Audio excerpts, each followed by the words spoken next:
In yesterday's session, we have gone through the basic concept of data warehousing, like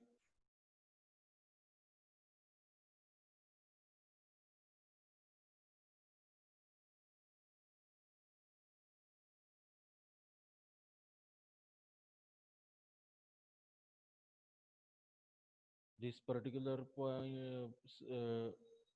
session, we are going to have the OLAP and data mining concept. Yesterday, we have gone through the data warehouses. What do we mean by data warehouses? Why there is a need of data warehouse?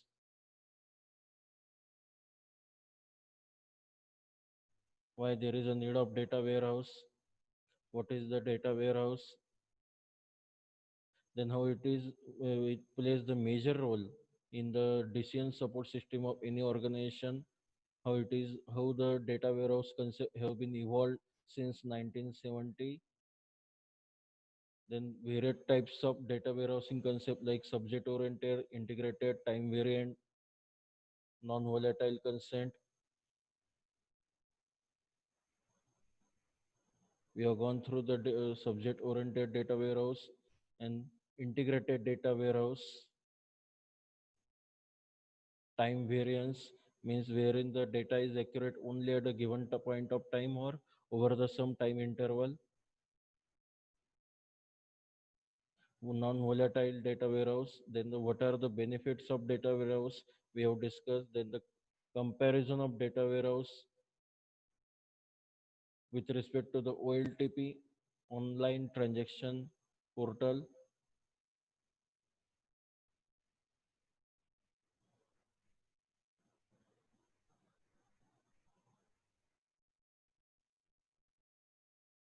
Then some of the problem with the data warehouses are like the underestimation of resources, hidden problem with the source systems, required data is not captured, or data homogenization is also one of the problem with the data warehouse. Data ownership, high maintenance cost, long duration project, complexity of integration. These are the some of the issues to be addressed. We have seen the typical architecture of data warehouse also. Then we have seen the one of the concept like data mart, which is means data mart is nothing but a small data warehouse dedicated to a particular functional department, functional activity. Then why there is a need of data mart to be created, we have discussed. Then how to migrate from data warehouse to the data mart. That's a individualized view from the generalized view.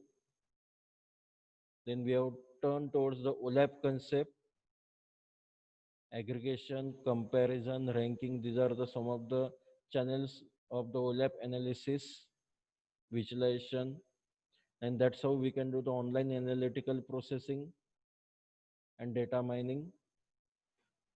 Now to begin with the actual OLAP concepts and all that. Now we have also seen the OLAP online analytical processing, some of the example in the finance, sales and marketing or manufacturing functional areas. Although the OLAP applications are found in widely divergent functional areas, they have to be a key features like means these are should be the functional characteristics of any OLAP application like the multidimensional views of data, then the support for complex calculation and time intelligence. Now we will see one video first that how actually the OLAP or other concepts are there. Let me share the screen with you.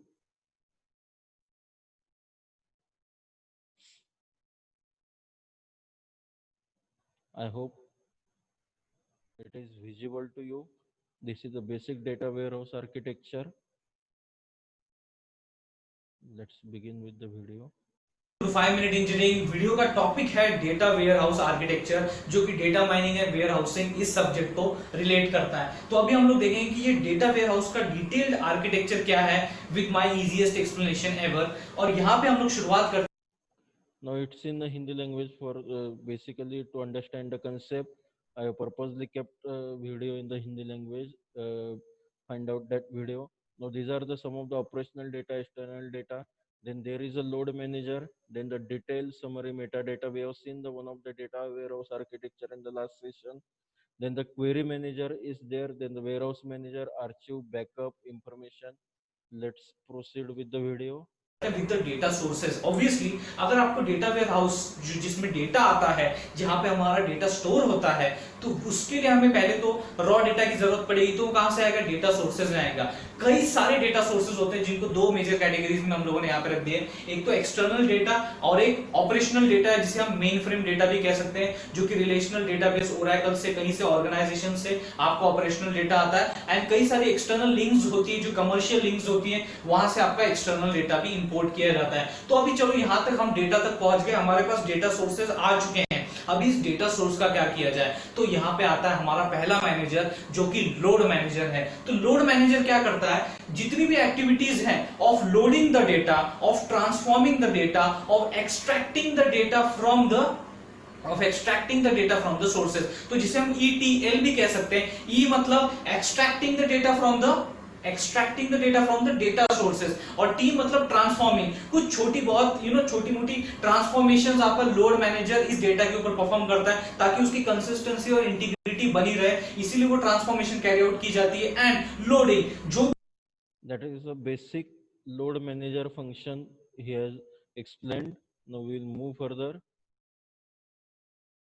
Because it is like serving like a cache cache मतलब क्या आपकी जो भी user की तरफ से queries आती हैं जितनी भी क्वेरीज आती है यूजर की तरफ से वो ये जो आपका समराइज इंफॉर्मेशन है वो हेल्प करता है कि उन क्वेरीज को फास्टली जो भी डेटा लग रहा है जो भी इंफॉर्मेशन लग रही है वो प्रोवाइड की जाए और वो प्रोसेसिंग स्पीड आपकी बढ़े इसीलिए हम लोग समराइज डेटा को यूज करते हैं इस समराइज डेटा को कौन जनरेट करता है obviously it is a warehouse manager अब ये जो आपका वेयर हाउस मैनेजर है ये और क्या करता है समराइज डेटा तो चलो वो एक तरीके से प्रोड्यूस करता है जनरेट कर ही लेता है लेकिन वेयर हाउस मैनेजर और क्या करता है आपकी डेटा वेयर हाउस से जुड़ी हुई जितनी भी प्रोसेसेस हैं उनको मॉनिटर करना कोऑर्डिनेट करना कंट्रोल करना ये सारी की सारी जो बातें ये वेयर हाउस मैनेजर करता है ये अपने आप में बहुत कॉम्प्लेक्स आर्किटेक्चर है बिकॉज इसे सब कुछ पूरा वेयर हाउस का क्या करना पड़ता है मैनेज करना पड़ता है that's why it is a warehouse manager plus उसके साथ होता है कि डेटा अबाउट डेटा मतलब ये ऐसा इंफॉर्मेशन है जो कि आपको डेटा के बारे में इंफॉर्मेशन देता है लेकिन इसके अलावा भी इसके कई सारे यूज है यहाँ पे जब query So that was the video showing the basics of data warehousing concept.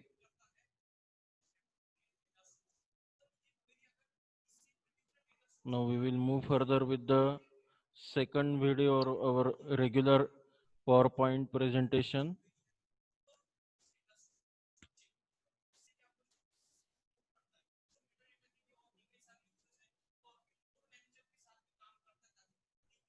Let me give some time.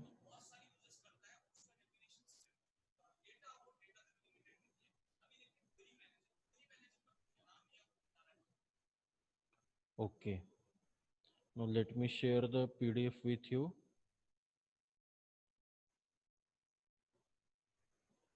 Yes, Mansuri, you are present. Okay. That's how that online analytical processing we have discussed yesterday.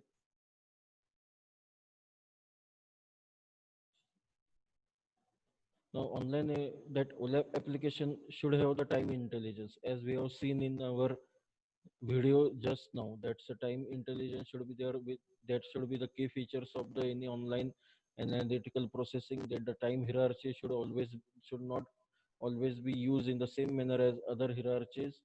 Concepts such as year to date or period over the period comparison should be easily defined using that OLAP applications. Then these are the some of the OLAP benefits: increase productivity of end user, reduce backlogs of the application development of the IT staff. Of course, there will be the reduction in the backlog because all the data required will be available through the online analytical processing. Productivity will be increased for of the end user. Then the retention of organizational control over the integrity of corporate data means there will be the data integrity along with the organizational control. That's way it will be possible to have the concurrent execution or concurrent access of the any data source or of the any data required, then the improved potential revenue and profitability will be there. Of course, there should be the representation of the multidimensional data. Example of two-dimensional query, like what is the total revenue generated by the property sales in the city in each quarter of that particular given year. That's the 2004. Means that's how we can have the representation of multidimensional data. Now here there will be the quarter will be the one dimension and the revenue generated will be the second dimension in the given question. Second, the choice of representation should base on the types of queries end user may ask. Mean that will be up to the end user that in what type that data should be represented. Then the compared the representation in three-field relational table versus the 2D matrix. That will be the comparison of the representation as given in the next slide, that the city, time, and total revenue. That's a you can say the three-dimensional, and the two-dimensional. That's a city across the time. Means given a city and given a quarter, what is the revenue generated? Means that's up to the now the same data is being represented in a different dimensional format. This is a 3D format. Three columns are there, whereas this is a 2D format. The simple matrix is there along with the city, and you can say the header row and header column. Next one, representation of the multidimensional. We have seen this. Multidimensional data is a 4D table. Also, we can have the multidimensional data as 4D table versus the 3D cube. This is a 4D. We have attached the property type, one of the more you can see one more attribute to the data, and that can be now the 3D. Okay, now property type is on the y-axis, whereas on the x-axis there is a time for dimension, and on the z-axis this is a city is on the z-axis, and that will be in a 3D format. Means you can represent the same data in a 3D format also. That is a cube represented as a cells in an array, and the relational table only represent the multidimensional data in two-dimensional. Okay, this is a multidimensional data representation measure of the cell's actual plan and variance. That might be a suppose the dimensions are the product. This is one of the example: product, region, time, hierarchical summary, product, region, and time.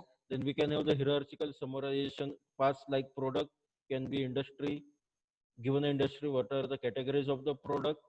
Region can be a country. In that country there are some regions. In the regions there might be some cities and offices. And time, that might be across the year, that might be across the quarter, given a month and week, or directly a day. Now that how we can represent the data, that is the reason might be north, south, west. These are the reasons. Then product, that might be like a juice, Coca-Cola, milk, cream, toothpaste, soap. These are the products on the y-axis, reason on the z-axis, and month, that is a time, on the x-axis. That's how we can represent the data in a multidimensional way. This is a 3D way of representing data. Now, what are the strengths of online analytical processing? The first, it's a very powerful visualization tool, as we have seen in the some of the previous slide, that it is visualized very correctly. See, this is a visualization technique. Okay, and in OLAP we can achieve all such a powerful visualization, and that's why it is called is a powerful visualization tool. It provides the fast interactive response times. Obviously, data is being available 24 by 7 basis, it will be fast, and it will be interactive also. It is good for analyzing time series across the time series. If you are seeing the various examples we have seen till date point, there is a one parameter always of the time. Okay, and that's why this is a time parameter on the x-axis. Here also there is a time parameter on the x-axis. Month means the time only. We can analyze the data across the time series. It can be useful to find the some clusters, and outliner means you can see the some spice. Okay, means if there are some sudden high or sudden low in the data requirement or in the any of the parameter that can be found out. And many vendors are always giving offering the OLAP tools. These are the some of the strengths of the OLAP. Then the OLAP and executive information systems. These are the some of the examples of the OLAP in particular database or in particular environment like Eden Compute Pueblo. Then the in Oracle there is a Express. Then in Pilot. These are some of the speedware. It's media. Some of the examples of the OLAP tools. Now coming towards the our third part of our session, that is the data mining. Now mining, what is the meaning of mining? It just to dig out some information from the given information. What I'm saying that the digging out some qualitative or meaningful information out of given information. As like in a mine, there is a mine, suppose there is a mine of the coal, then that coal is not directly visible or directly accessible to the us, but we have to dig out that coal, and accordingly then that coal will be bring out and then it will be ready for the service. That's why there will be the lots of data in the data mining, and we have to bring out a meaningful data out of that lots of data, and that's why it is called as a data mining. What is the meaning of data mining? It's a process of extracting valid, previously unknown, comprehensible and actionable information, that is a qualitative information from the large databases, and using it to the make crucial using it to the make crucial business decision. That's how it was defined in the 1990s. Then what the data mining is, it involves the analysis of data and the use of software techniques for finding the hidden and unexpected patterns and relationships in the sets of data. That's why it is called as a data mining. Otherwise we are always finding the data by using the simple RDBMS SQL queries, but to find out the some hidden and unexpected patterns and relationship, it requires the data mining. It reveals the information that is hidden and unexpected as a little value in finding patterns and relationship that are already intuitive. Means it's there, that information is there, but using data mining, we are revealing that information. Then the patterns and relationships are identified by the examining and the underlying rules and features in the data. That's one of the characteristics of data mining. The next characteristics of the or features of the data mining, it's very most accurate results are now normally required on the large volume of data to deliver the reliable conclusion, and that's why the data mining is required. Data mining starts by developing the optimal representation of structure of sample data. These are the some of the features we are seeing. Data mining can provide the huge paybacks for the companies who have made the significant investment in the data warehousing. Data warehousing does require the data mining. If we are not having, we are having only the data warehousing and there are no data mining inbuilt or in place data mining concept, then there will be no use of that data warehousing. It's That's why both are correlated with each other. Relatively the new technology, it's a relatively new technology, however already used in number of industries. Data mining is been used in number of industry. Examples of the some of the data mining are like in retail and marketing, like for example identifying buying the patterns of customer, identifying the buying patterns of customers, then finding the associations among the customer demographic characteristics, predicting the response to the mailing campaign, market basket analysis. These are the some of the examples of the applications of data mining in a retail and marketing field. In the banking field also we can have the application of data mining, like detecting the pattern of fraudulent credit card use, then identifying the loyal customers, predicting the customers likely to change their credit card affiliation, determining the credit card spending by the customer groups. These are some of the applications of data mining under the domain of banking. In the insurance also it has the application, like claim analysis, and predicting which customer will buy new policy. That's how we can have the application across the spectrum of functional domains of the data mining across any particular functional domain like banking or even retail marketing, insurance, and then the medicine. In medicine, it's also has the application like characterizing the patient's behavior to predict the surgery visits. Even in now in the current pandemic situation of COVID-19, it's being very exhaustively used. There has been the very exhaustive use of the data mining concept, data here, you can say the data warehousing and mining also. And the second application can in the medicine sector is the identifying the successful medical therapies for the different illnesses. Now, what are the data mining operations? There are the four main data mining operations that includes the predictive modeling, database segmentation, link analysis, and deviation detection. Okay, these are the four different database operations that the predictive modeling means it will predict the what is going to happen. That model, data model or data mining model will predict that what is going to happen. That's why it is called as a predictive modeling. Then the database segmentation, we are segmenting data. Then the link analysis, how the data is being linked to each other. That is by there might be any relational database or even the no relational database, then how they are linked to each other. Then the it is called as a link analysis. And if there are some deviation are detected, then that such kind of model, data model, is called as a deviation detection. There are the recognized association between the applications and the corresponding operation. For example, the direct marketing strategy use the database segmentation, because direct marketing will have the different strata or segments of the customers and segments of the product or services offer. And that's why there can be use or there will be the better use of the database segmentation.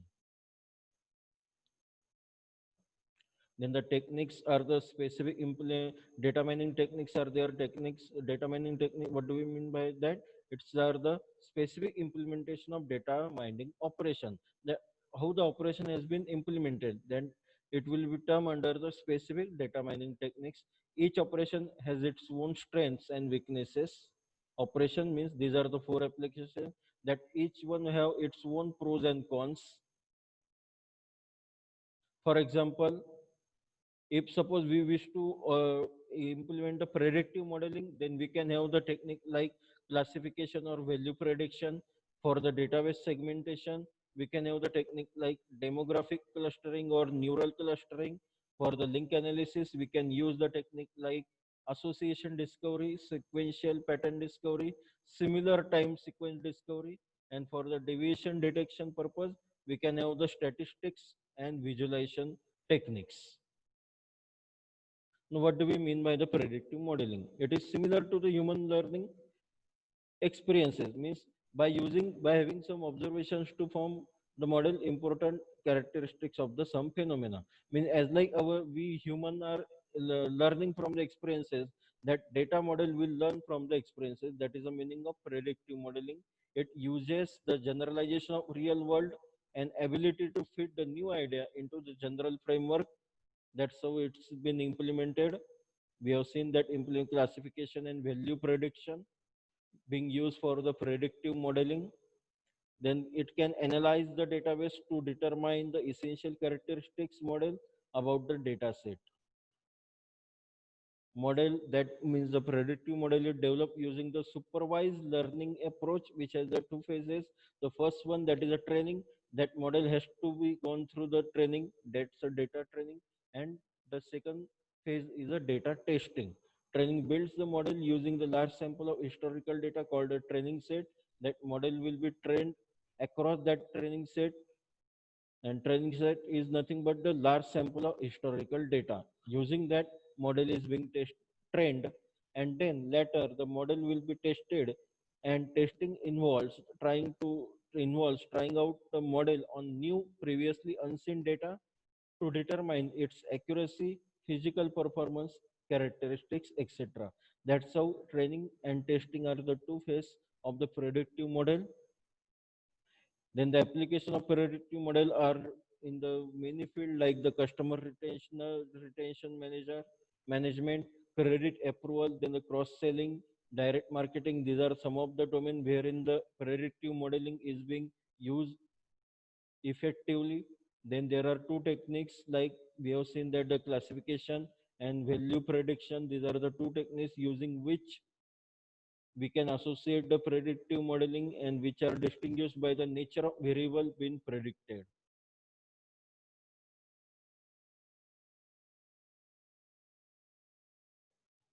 Now examples of classification using the tree induction. If suppose the customer retaining property more than 2 years, if yes, then the customer age, whether customer age is greater than 25 years, if yes, then the buy property, if no, then the rent property. Okay, means if you wish to have the more than 2 years at the same property, then there will be the buy property. Otherwise, there will be the rent property. And if your age is above to 25 years, means there should be the buy property. Otherwise, you can again rent property. That's how we can use the value prediction that is relatively easy to use and understand. Traditional statistic techniques is been used for the purpose of linear regression and non-linear regression.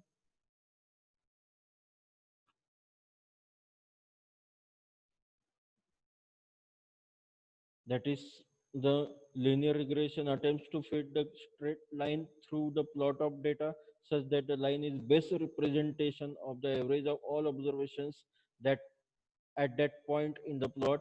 And the problem is that and problem with such a technique is that the only works well with the linear data and is sensitive to the presence of outliers. That is the data value which are do not confirm to be expected norm. Means if there are some data values are falling outside of the given set, then there such a value prediction with the linear regression will not work. Data mining requires the statistical methods that can accommodate the non-linearity, outliers, and non-numeric data also. An application of value prediction includes the credit card fraud or target mailing list identification. This is something with respect to the predictive modeling. At the next session, we are going to continue with the same topic of the data mining. Here I conclude our today's session. As per our timetable, we will again meet at the next session of Big Data Analytics. Thank you.